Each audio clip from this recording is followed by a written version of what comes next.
Okay? Bigger than your beard. Bigger than your ego. All right. J.P. Morgan Chase, they assisted in the acquisition of a company called Swift and Company. Swift. All right, who are they? It was one of the biggest meat packers in America. So what? Well, in December 2006, 6 of the companies, you may remember this, 6 of Swift's meat packing facilities in Colorado, Nebraska, Texas, Utah, Iowa, and Minnesota were raided by U.S. immigration officials, resulting in the apprehension of close to 1,300 illegal aliens. Do you remember that? And they closed down all these meat manufacturing plants. This is about 5 years ago. And there was like, a whole scandal because they went and they raided and they found these illegal aliens. Do you remember this? I don't remember. Oh, this was on Fox News all the time. I remember this story. Why is that interesting? It was a big story. Swift had far more illegal aliens that they were caught with than Rubushkin was accused of ever having. Yet no one from Swift who got busted got a life sentence for it. You're starting to connect the dots, Levy? You starting to connect the dots? Isn't that interesting? That, if Rubushkin was so terrible that he had to go away for 27 years, right? Why didn't anyone in Swift have that same thing when they had even more illegal aliens? Why didn't we ever... something's wrong here. So on July 12, 2007, JBS, I'm sure you've never heard of it, they work behind the scenes, they're the largest beef processor in South America, and one of the largest worldwide beef exporters, purchased Swift, making the newly consolidated JBS Swift, this merger, as one of the largest beef processors in the world. Okay? And on September 16, 2009, the company announced that it had acquired the food operation of Grupo Burton. I don't know who they are. They're one of the 3 Brazilian market leaders, and that consolidated its position as the largest beef producer in the world.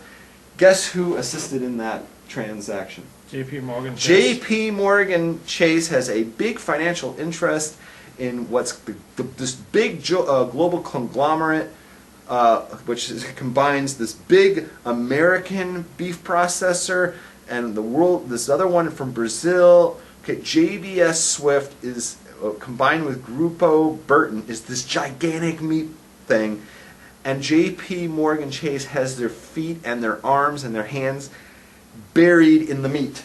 They are swimming in beef. Okay? Is that a problem? Is that a conflict of interest? Is that a conflict of interest for a judge who's sitting on the Rubushkin case? Well, you ask yourselves the question. At the very least, there's the appearance of impropriety. It's so visible that even Stevie Wonder can see it. It looks like the judge wanted to maximize her investment in J.P. Morgan Chase, okay, which is behind this gigantic conglomerate of meat.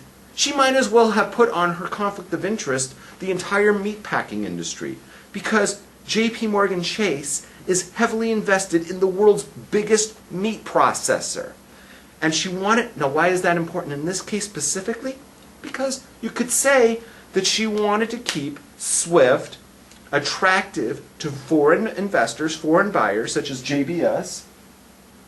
So the judge got involved in the bust of Rubushkin so as to, you getting ready to sing it, Levy? Throw the Jew down the well. Throw the Jew down the well, right? Get all the government and all the media involved in pushing down Rubushkin down the well, right? That leaves Swift in the clear, even though they had 1,300 illegal aliens that were caught in their facilities. Nothing happens to them. They go scot-free so that they look attractive to JPS and Chase Manhattan, or whatever they call it, J.P. Morgan Chase, right? Can make that transaction, and they can be involved in the world's biggest corporation in the meat packing industry. That, my friends, is called the appearance of impropriety.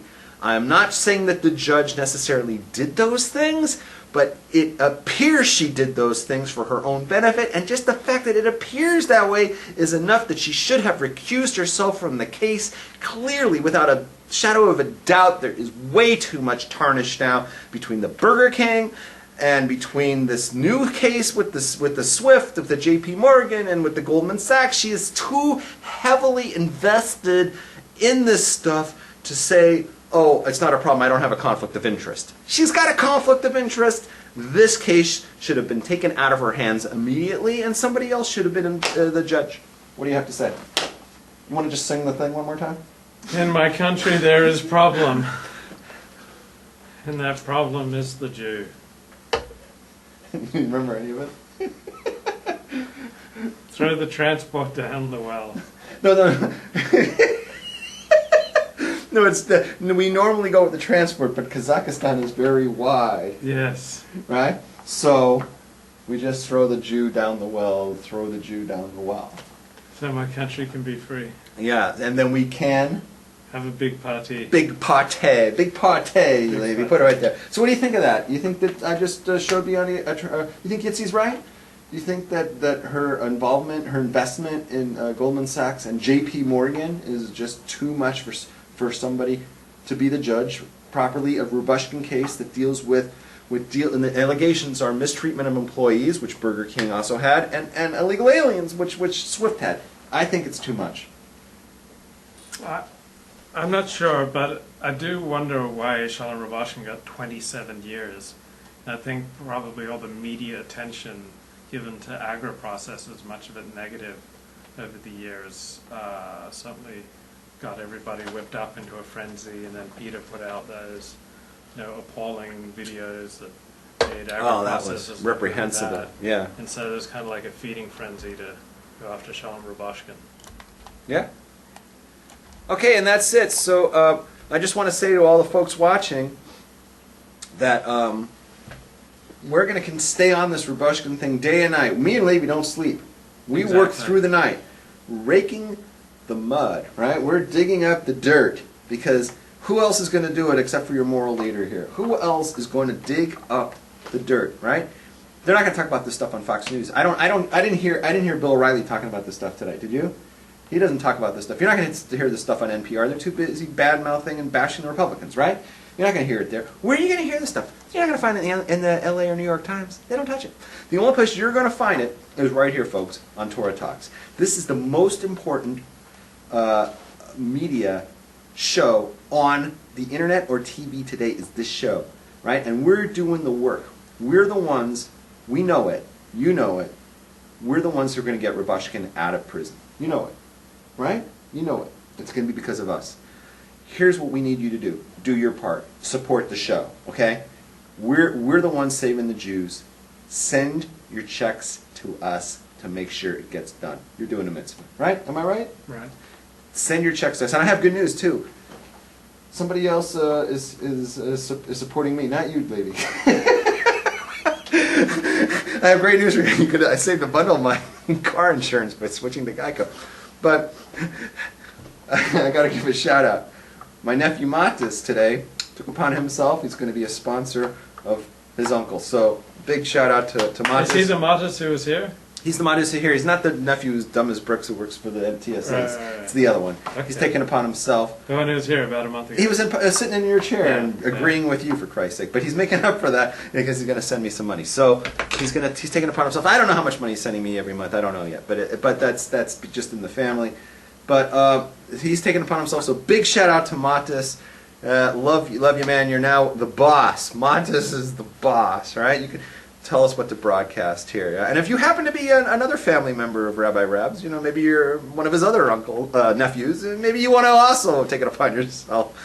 Okay, so maybe those nephews who were not molested by Rabbi Rab would like to express their appreciation that the rabbi left them alone when they were just vulnerable little kiddies and didn't inflict the nightmare of hurt, shame, and anguish that would come back to haunt them through the entire course of their adult lives. Perhaps now would be the time to say thank you. Yeah. Thank you, Rabbi Rabs, for not touching me inappropriately. Oh, you're and sick. Here's the way to do it. Oh, you're sick. Send in the money. Send them. Show the me rabbi. the money. Yeah, show him some love. And then we can have a party with the Jew down the well.